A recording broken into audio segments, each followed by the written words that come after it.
Welcome back, seekers of truth, to our latest explainer. Today we're embarking on a truly transformative journey straight into the heart of classical Advaita Vedanta. You can consider me your guide, kind of a modern-day guru for our time together, as we decode the incredibly profound, ancient wisdom of the Yoga Vasistha. Specifically, we're going to look really closely at the deeply illuminating Canto 5. We'll be translating its classical Sanskrit wisdom into practical insights that can absolutely awaken your mind today. Okay, let's dive right into this with a question that has literally baffled philosophers and spiritual seekers for centuries. Take a second right now to just look at your hands. Feel your breath. If your physical body is, at its absolute core, merely inert matter, just basic elements of the earth pieced together, who is it that is truly acting? Who is the actual doer of your deeds? Here is our roadmap for today. 1. The cosmic tree of universe. 2. Consciousness, mind, and Maya. 3. Time, space, and dimensions. 4. Soul versus the inert body. 5. The illusion of action. And 6. Renunciation for ultimate salvation. Section 1. The cosmic tree of universe. The illusion of Maya. So, classical Eastern texts don't view our reality as this fixed, solid certainty. To really help us wrap our heads around this, the text uses a brilliant Sanskrit metaphor, the cosmic kalpavriksha. Now, in classical tradition, a kalpavriksha is a mystical, wish-fulfilling tree, but here in the context of Canto 5, it specifically represents Maya, the grand cosmic illusion. It's from this one singular tree of illusion that our entire multidimensional universe, with all of its insane complexities, just sprouts right into existence. And this brilliantly illustrates the entire structure of our existence. Think of it like this. The roots of this cosmic tree are Brahman, which is pure consciousness itself. Growing outward from those roots are the branches, representing all the different dimensions and realities. And the fruits hanging heavily from those branches? Well, those are the countless worlds, all living beings, and human actions. Every single thing we experience is really just an outgrowth of this one massive cosmic tree. Moving on to Section 2. Consciousness, Mind, and Maya. The mechanics of the matrix. I want you to listen closely to the wisdom of this profound classical verse. Mana eva jagat sarvam, mana si axi drisite, mana shantim ayati, jagat shantim avapnuyat. In English, this translates to, the entire universe is nothing but the expansion of the mind. When the mind is active, the universe appears. When it ceases, the universe dissolves. The literal meaning of this ancient text is as direct as it is staggering. The mind's own imagination fundamentally creates the physical world and all of its perceived experiences. What the text is telling us here is absolutely crucial. Reality is not happening to you. It's actively being projected from you. Let's unpack the deeper philosophy here, just to make sure we're fully grasping the classical context. Brahman, or pure consciousness, is the absolute, only true reality. It's totally singular and undivided. Maya, however, acts like a veil. It creates this powerful illusion of multiplicity, basically making the one look like the many.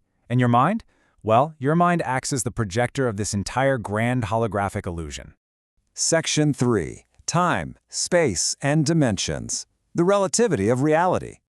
Now, what's really fascinating is that these ancient texts possessed a surprisingly deep understanding of multidimensionality. We see a stark contrast here. On one side, we have absolute Brahman. It's changeless, it's eternal, and non-dual. It just simply is. But on the other side, we have relative reality. Time, space, and all these multidimensional worlds are not absolute facts. They're merely constructs projected by the mind. This actually echoes some really advanced cross-references found in the Upanishad, and it introduces the theory of Bhadanuvavadi. This theory essentially shows how time, space, and reality itself constantly fluctuate based entirely on the observer's mind. Section 4. Soul versus the inert body. The ultimate paradox. All right, so here we encounter the central narrative of the canto. Sri Ram poses this incredible, pivotal Advaita question to his guru, and I really want you to ask yourself this right now. How can an inert physical body perform karma, meaning actions, if the soul itself is pure and does absolutely nothing? Seriously, if the body is just dead matter and the soul is merely an observer, where does the action actually come from?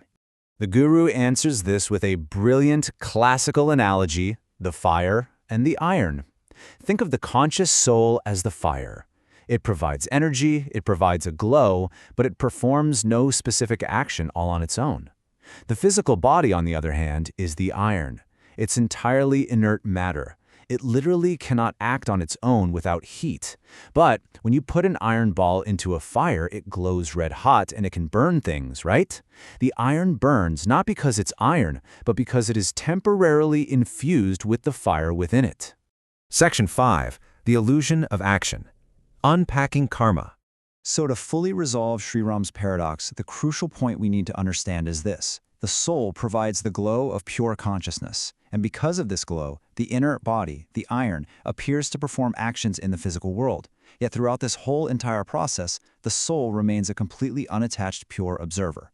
Therefore, karma belongs exclusively to the ego and the mind that identify with the body. It does not belong to the true self.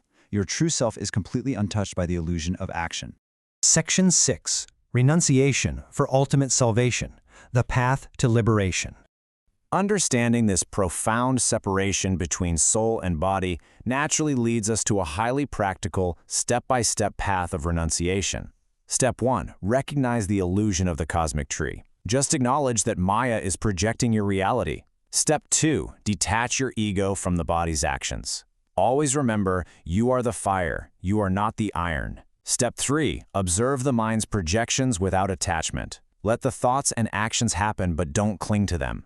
And finally, step 4, rest entirely in pure, non-dual consciousness.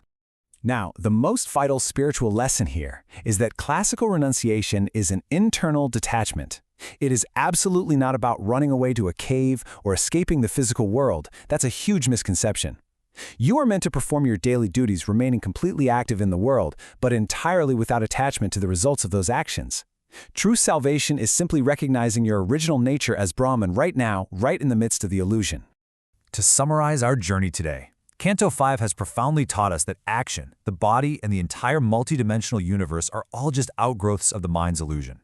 By realizing we are the untouched soul, we achieve liberation. And next time, as we transition into Canto 6, we're going to explore the profound, peaceful, and liberated states of the sage who lives fully within this realization. It's going to be incredible. But before we part ways, I want to leave you with this final provocative thought to really carry with you. If you are truly not the doer of your actions, but rather the silent, radiant observer, how will you live your life differently starting today? Reflect on that. Thank you so much for joining me on this explainer. Keep seeking the truth, and I will see you.